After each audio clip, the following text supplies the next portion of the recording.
This Restoration Today special series, Seller Stories, is sponsored by Restoration Brokers of America.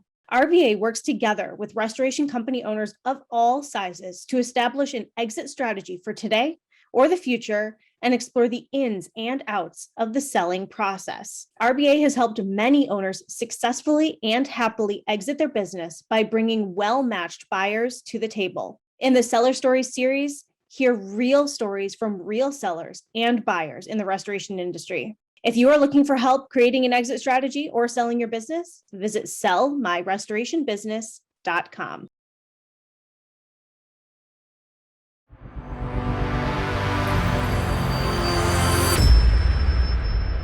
Hey there, thanks for checking out another episode of the Restoration Today podcast. Today, I'm very excited to be giving you the very first episode of a brand new series, Sellers Stories. Over the next few weeks, we're going to be bringing in some restoration contractors or former restorers who have recently sold their companies, and they're going to be sharing their stories to help be relevant to today's M&A landscape in the industry. So today, I'm excited to be joined by Scott Miller. He's a business coach. He's a former restoration company owner, and many other things, many other businesses and things that he has been involved in. So Scott, thank you very much for joining me. Can you introduce yourself a little bit? My pleasure. Yeah, thanks for having me, Michelle. I've been in the restoration industry since 2005. I started as a franchisee and then later left the franchise system and became an independent. And then in 2017, sold my business. To back up a little bit, when I started the restoration business, I got a business coach about 6 months into it. And that was my first exposure to business coaching, and really loved what it did for me. It was the first time that I owned my own business, and the first time that I realized a couple months in, nobody's checking on me. Like, nobody knows what I'm doing. I don't have a boss for the first time. And it was good at first, but then I realized, you know what, I can be doing more if I have some accountability in my work life. So that's how I got exposed to business coaching. And then I was the rookie of the year in the franchise system. So a lot of folks reached out to me to ask for help, ask what I was doing. And that's how I got my start into business coaching, which was informal in the beginning. And then I formalized it in 2008. Okay. All right. So talking about M&A and selling your company in 2017, when did the idea first come to your mind to think about selling your company? Was that always part of your plan and your exit strategy? Or was it like, oh, I guess we could sell? Right. No, it wasn't part of the plan right from the start, but I've been asked that question before, and jokingly I say I started to think about selling the first time I did a job. And the first time I found myself on a Saturday night in a basement sucking sewage water, that's when I decided it was time to sell. But that was only about 3-4 weeks into the business. But no, I had thought about it over the years at different times, and started the process a couple times before I ultimately sold in 2017. But it wasn't part of the plan. I didn't start the business thinking specifically about when I would sell. Okay. All right. So you'd gone into the process a few times. What got you to the point where you were ready to sell and ready to go through with it? Mm-hmm. I think so. At the time, it was almost 13 years of being in the business. And although I had a great team, and I was not the first person to take phone calls for many years, it was still that 24/7 nature of the business kind of hanging over my head. I had something else, business coaching, that I love to do, and I really enjoy being a small extension of other teams. And so I knew what I would go to. And when I started speaking with Gokul, the broker who sold the business for me, he was very confident that he had people already in mind who were interested. And so the timing was just perfect. The business was in the best shape that it had ever been in. We used a book by the name of Traction by Gino Wickman to really help organize the business. I self-implemented that. I didn't use an external facilitator to start that process. My team adopted it, really got a lot out of it.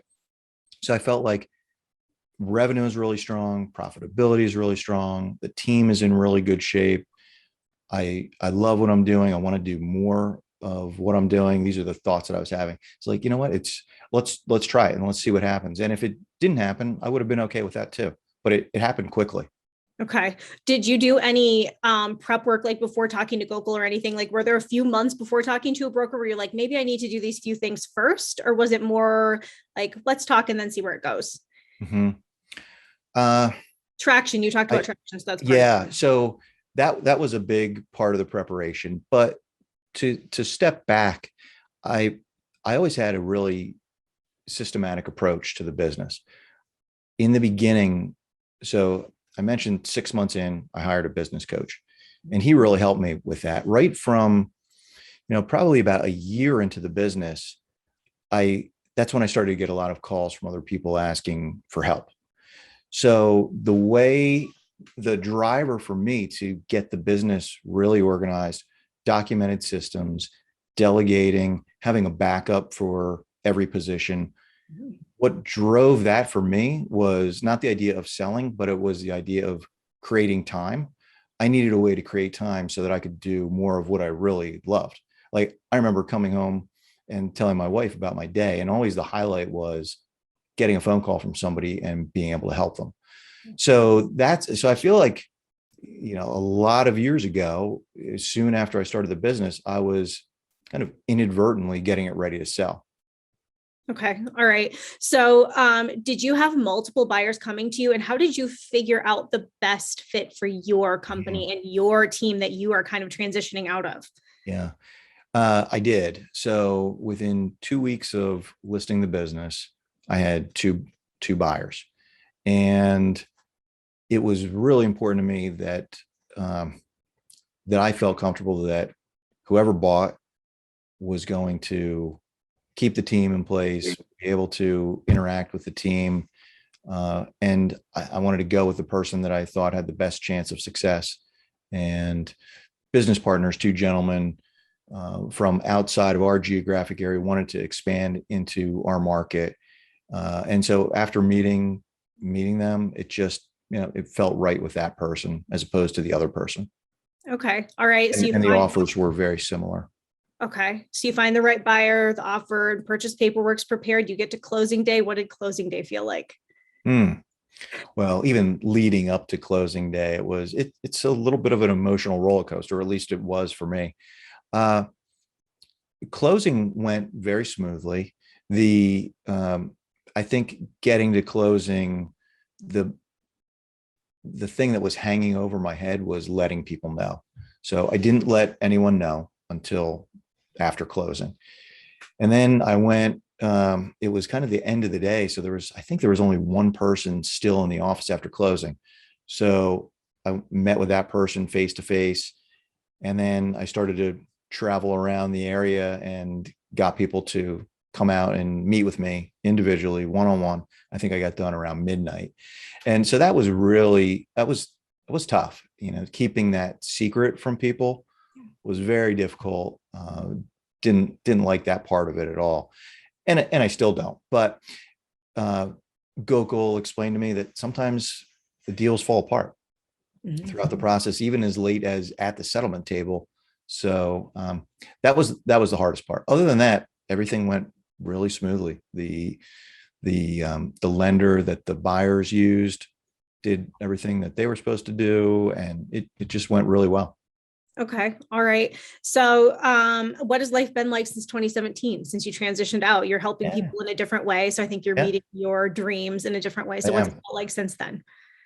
It's been great. I have many more restoration clients than I did prior to the sale. I just have a lot more time, and I really enjoy it. So I don't have any complaints, no regrets. Every once in a while, I think, geez, I miss the excitement, and I do, and I miss the camaraderie. I miss the team. So now it's much different. I feel like I'm a small extension of a lot of different teams, and I love that. So it's all really positive. But I miss the excitement. I miss the excitement of a surge event and everybody pulling together. I miss the camaraderie in the office. And so this is just different. It's another chapter of my life, and it's been great. It's been almost 4 years, and the business is still going strong, and quite a few of my key employees are still there. So That's good. very happy it's worked out for the buyer. What advice would you give somebody who's thinking about exiting right now? The landscape's interesting. I just did a presentation at the CORE event, and the first presentation I did, 98% of the people in the session had been approached about their business being purchased. And in the second one, it was about 80%. So I think a lot of people are probably thinking about it. What would you tell them? You're right. So what's happening with a lot of my clients too, they're being approached. So what would I tell them? I think you go through a lot during the due diligence phase. The value of your business is really a function of what the owner's compensation is, what they're able to take out of the business.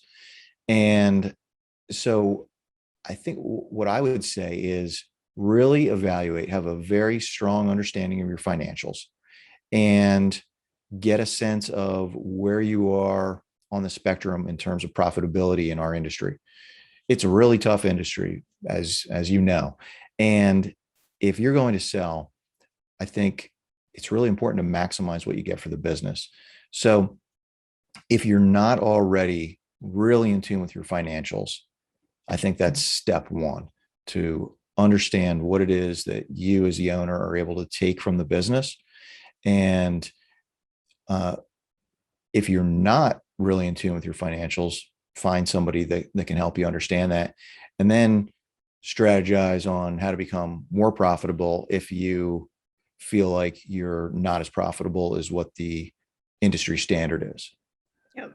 The other thing is become as insignificant to the business as you can.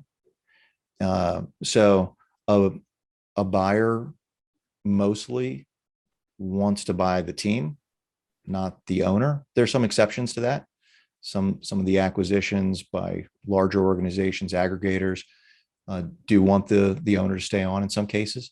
But for the most part, like what made my business attractive to the buyers was the fact that I wasn't integral to the day-to-day activities at all. None of the key contacts were solely with me. I didn't go on jobs there. Everything was happening in the business without me. So I think that's really important too. Those two factors are really critical. Okay. Anything else you want to add in here on this whole M&A topic?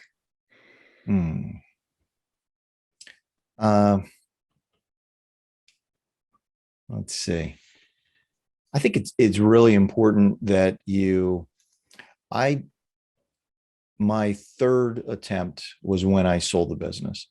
So the first time so I think it's really important that you get somebody who really understands our industry, and that you don't try to go it alone, even though it's attractive. So for me, my first attempt was a local business broker. At the time, I didn't realize that there was somebody in the industry that's all they did was sell restoration businesses.